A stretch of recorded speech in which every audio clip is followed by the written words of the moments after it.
Shalom, selamat pagi, selamat datang di Renungan Harian Toraya, Kamis 15 Juni 2023. Sebelum masuk di Renungan Harian Toraya, mari kita berdoa. Bapa, dalam nama Tuhan Yesus, kami akan baca firman-Mu. Biarlah firman-Mu ini tetap tinggal di hati kami dan kami lakukan setiap hari di dalam nama Tuhan Yesus. Haleluya, haleluya, amin. Pembacaan kita terdapat pada Kejadian 23 ayat 1 sampai 20. Kejadian 23 ayat 1 sampai 20. Sarah mati dan dikuburkan.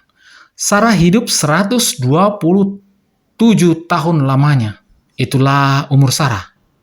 Kemudian matilah Sarah di Kiryat Arba, yaitu Hebron, di tanah Kanaan. Lalu Abraham datang meratapi dan menangisinya. Sesudah itu Abraham bangkit dan meninggalkan istrinya yang mati itu. Lalu berkata kepada Bani Het, "Aku ini orang asing dan pendatang di antara kamu. Berikanlah kiranya kuburan milik kepadaku di tanah kamu ini, supaya kiranya aku dapat mengantarkan dan menguburkan istriku yang mati itu." Bani Het menjawab Abraham, "Dengarlah kepada kami, tuanku. Tuanku ini seorang raja agung di tengah-tengah kami. Jadi, kuburkanlah istrimu yang mati itu dalam kuburan kami yang terpilih. Tidak ada seorang pun dari kami yang menolak menyediakan kuburannya bagimu untuk menguburkan istrimu yang mati itu." Kemudian bangunlah Abraham lalu sujud kepada Bani Het, penduduk negeri itu. Amin, firman Tuhan. Tema pagi ini adalah kamu tidak sendirian. Seorang ibu sangat terpukul karena kehilangan anak yang dikasihinya, seorang anak laki-laki yang baru duduk di bangku sekolah dasar.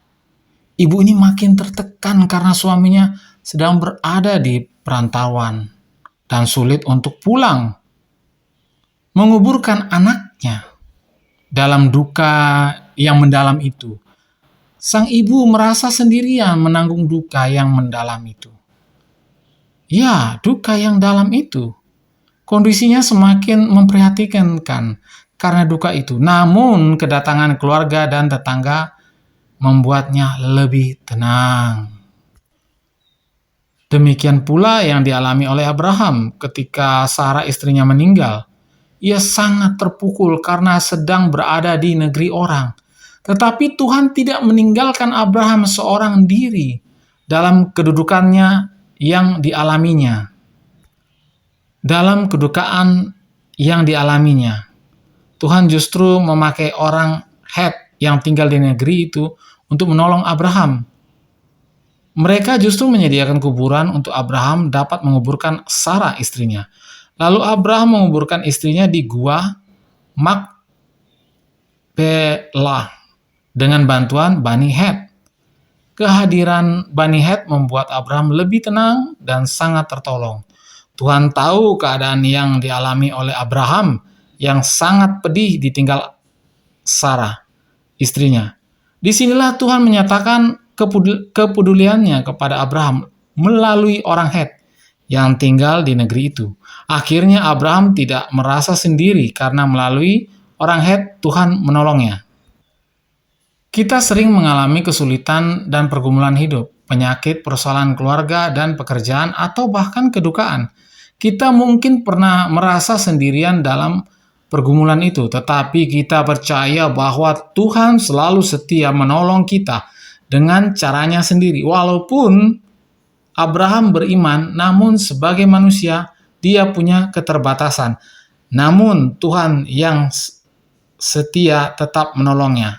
Amin. Mari kita berdoa. Bapa, dalam nama Yesus, terima kasih atas firman-Mu. Biarlah firman-Mu ini tetap tinggal di hati kami dan kami lakukan setiap hari dalam nama Tuhan Yesus. Haleluya, haleluya, haleluya. Amin. Selamat pagi, selamat beraktivitas. Tuhan Yesus memberkati. Amin.